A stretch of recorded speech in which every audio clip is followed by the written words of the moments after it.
जय हिंद साथियों, कैसे हैं आप सभी। उम्मीद है आप सभी अच्छे होंगे, स्वस्थ होंगे। आप सभी की तैयारी बहुत अच्छे तरीके से चल रही होगी। साथियों, आज की वीडियो में हम बात करेंगे आरपीएफ फॉर्म रिजेक्ट के ऊपर कि फॉर्म किस तरीके से रिजेक्ट हो जाता है। गलतियां होती हैं तभी तो फॉर्म रिजेक्ट होता है, बिना गलतियों के फॉर्म रिजेक्ट नहीं होता है। जैसा कि मैं आपको बता दूं, कल मैं आरपीएफ कांस्टेबल के फॉर्म के ऊपर ही एक वीडियो लेके आई थी कि लड़कियों के लिए फॉर्म भरना कितना आसान है और कौन कौन सी लड़कियां फॉर्म भर सकती हैं।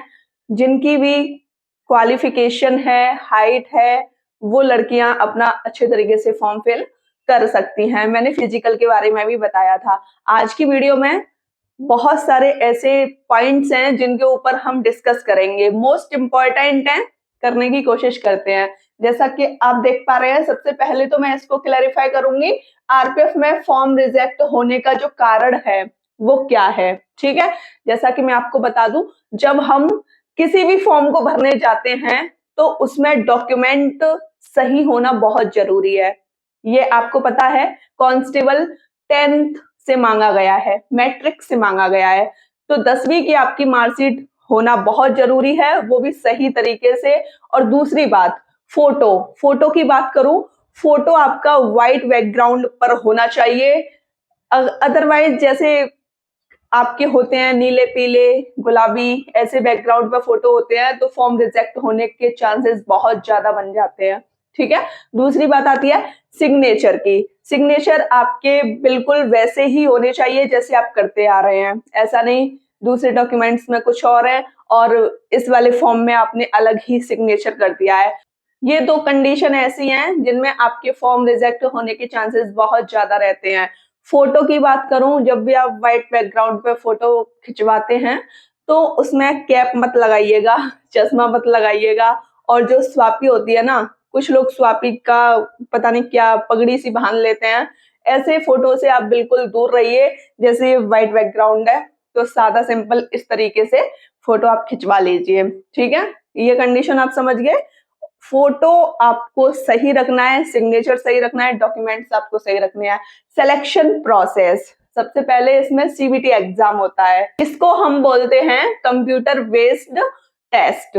ठीक है, सबसे पहले आपका सीबीटी एग्जाम होता है। उसके बाद जब आपका सीबीटी एग्जाम हो जाएगा, आप इसमें क्वालिफाई हो जाएंगे, तब उसके बाद आपका होगा पीएमटी, फिजिकल मेजरमेंट टेस्ट। आपकी जो माप तौल है ना, आपकी हाइट वगैरह, वो सब इसमें मापी जाएगी। ठीक है, पीएमटी हो जाएगा और यही आपका हो जाएगा पीएसटी, फिजिकल स्टैंडर्ड टेस्ट। फिर इसके बाद आपका डॉक्यूमेंट वेरिफिकेशन। ये सारी कंडीशन आपकी रहने वाली है। सबसे पहले आपको पूरा फोकस इस पे देना है। ठीक है, समझ गए। सिलेबस की बात करूं, सिलेबस में सिर्फ 3 ही सब्जेक्ट हैं, ना तो इसमें हिंदी है ना ही इसमें इंग्लिश है, सिर्फ 3 सब्जेक्ट हैं, मैथ, रीजनिंग और आपकी जीएस, जीए, जनरल अवेयरनेस। ठीक है, समझ गए।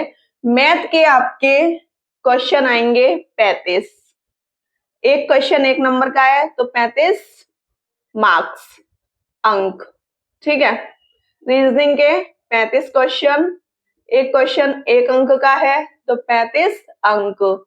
जीके जीएस का जो क्राइटेरिया है वो सबसे ज्यादा है, 50 क्वेश्चन आने वाले हैं, 50 क्वेश्चन। बिना जीके जीएस के, बिना मैथ के, बिना रीजनिंग के यहाँ सिलेक्शन लेना इम्पॉसिबल है। ठीक है, तो एक क्वेश्चन 1 नंबर का है, 50 नंबर। इन सबको आप जोड़ोगे 120 क्वेश्चन, 120 अंक के। ठीक है, ये कंडीशन आप समझ गए। यहां तक आपको अच्छे तरीके से समझ आ गया होगा। अब बात करें नेगेटिव मार्किंग की, 1/3 की यहाँ नेगेटिव मार्किंग है। नेगेटिव मार्किंग 1/3 की है, 3 क्वेश्चन गलत हो जाएंगे तो आपका 1 क्वेश्चन गलत हो जाएगा, जो सही वाला क्वेश्चन है आपका वो गलत हो जाएगा। ठीक है, ये समझ आ गया।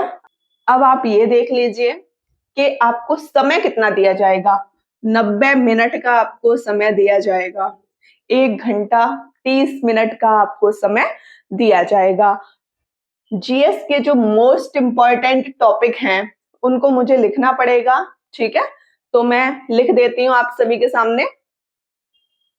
ये आपके जीएस के कुछ टॉपिक हैं, ठीक है। जैसा कि आप देख पा रहे हैं, स्टैटिक जीके, ये वाला जो पोर्शन है हर एग्जाम में ज्यादा ही रहता है, और यहाँ तो 50 क्वेश्चन है, तो यहाँ तो आपको पता ही है ज्यादा ही रहेगा। 18 से 20 क्वेश्चन आने वाले हैं। करंट अफेयर जो भी एग्जाम हुए थे ना पहले 2018 में, उनकी बात करूं मैं, तो वहां पर करंट अफेयर के 4 से 5 क्वेश्चन थे। लेकिन अभी फिलहाल की कंडीशन में जो भी एग्जाम हो रहे हैं, करंट अफेयर का जो क्राइटेरिया है वो बढ़ा दिया गया है। अब 4 से 5 क्वेश्चन नहीं आएंगे, प्रेजेंट में आपको 8 से 9 क्वेश्चन देखने को मिल जाएंगे, ठीक है। पॉलिटी इंपॉर्टेंट है, 7 से 8 क्वेश्चन, हिस्ट्री 6 से 7 क्वेश्चन, ज्योग्राफी के 3 से 4 क्वेश्चन, इकोनॉमिक्स के 2 से 3 क्वेश्चन, साइंस के 7 से 8 क्वेश्चन, ठीक है। सबसे ज्यादा मेहनत स्टैटिक पे कीजिए, करंट पे कीजिए, पॉलिटी, हिस्ट्री, साइंस, इन पे सबसे ज्यादा मेहनत कीजिए, ठीक है। यही आपका सिलेक्शन करा देंगे। अब हम कुछ टॉपिक देख लेते हैं मैथ के। साथियों, आप सभी के सामने मैथ के टॉपिक हैं जो पिछले एग्जामों में आ चुके हैं, उनके अकॉर्डिंग मैंने नंबर वाइज लिख दिया है। और देखो, मैथ और रीजनिंग तो चेंज होने वाला है नहीं। ऐसा तो नहीं है कि न्यू चैप्टर मैथ में बढ़ा दिया जाए, न्यू चैप्टर रीजनिंग में बढ़ा दिया जाए। ना तो आपका इतिहास चेंज होता है, ना ही आपका भूगोल। बस हाँ, थोड़े थोड़े चेंजेस किस चीज में आ जाते हैं, वो चेंजेस आते हैं तो करंट अफेयर में, ठीक है। बाकी जो चीजें जैसी है ना वो वैसी ही रहने वाली हैं। तो आपको इस हिसाब से अपनी मेहनत करनी है आरपीएफ कांस्टेबल के लिए। परसेंटेज का जो क्राइटेरिया है उसमें 4 से 5 क्वेश्चन पूछे गए थे, और इस बार भी यही रहने वाला है, ठीक है। प्रॉफिट एंड लॉस के 3 से 4 क्वेश्चन, टाइम एंड डिस्टेंस के साथ, जैसा कि हमको पता है हम पहले टाइम एंड डिस्टेंस करते हैं तो उसके बाद हम ट्रेन वाला चैप्टर भी करते हैं, ठीक है। तो यहाँ से इन दोनों को मिला के 4 से 5 क्वेश्चन पूछे गए हैं। टाइम एंड वर्क और pipe and Christian, pipe and Christian बोलते हैं पाइप और टंकी को, ठीक है। यहाँ से दोनों टॉपिक को मिलाकर 3 से 4 क्वेश्चन पूछे गए हैं। रेशियो के भी 3 से 4 क्वेश्चन है।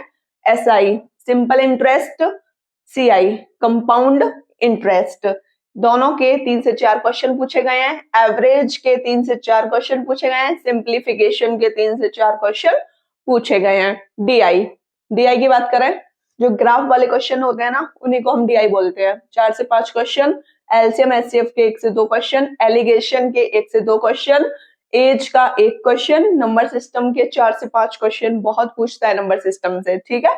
मेंसुरेशन के 3 से 4 क्वेश्चन, ठीक है साथियों। इनको आप नोट डाउन कर लीजिए, बहुत इंपॉर्टेंट है। इसी के अकॉर्डिंग आप अपनी तैयारी करोगे तो पिछड़ नहीं पाओगे। जैसे आप पिछड़ जाते हो ना कि भाई मैथ में कौन सा टॉपिक कौन से नंबर का है, तो हमको इन चीजों से छुटकारा मिल जाएगा। रीजनिंग का मैंने आपको नहीं बताया है, रीजनिंग का अगली वीडियो में बताऊंगी। और जैसा कि बहुत सारे बच्चे कह रहे थे, आप सभी के कमेंट को देखकर मैंने ये एक शानदार वीडियो बनाई है। और आपको आज की वीडियो कैसी लगी आप मुझे कमेंट सेशन में अवश्य बताइएगा।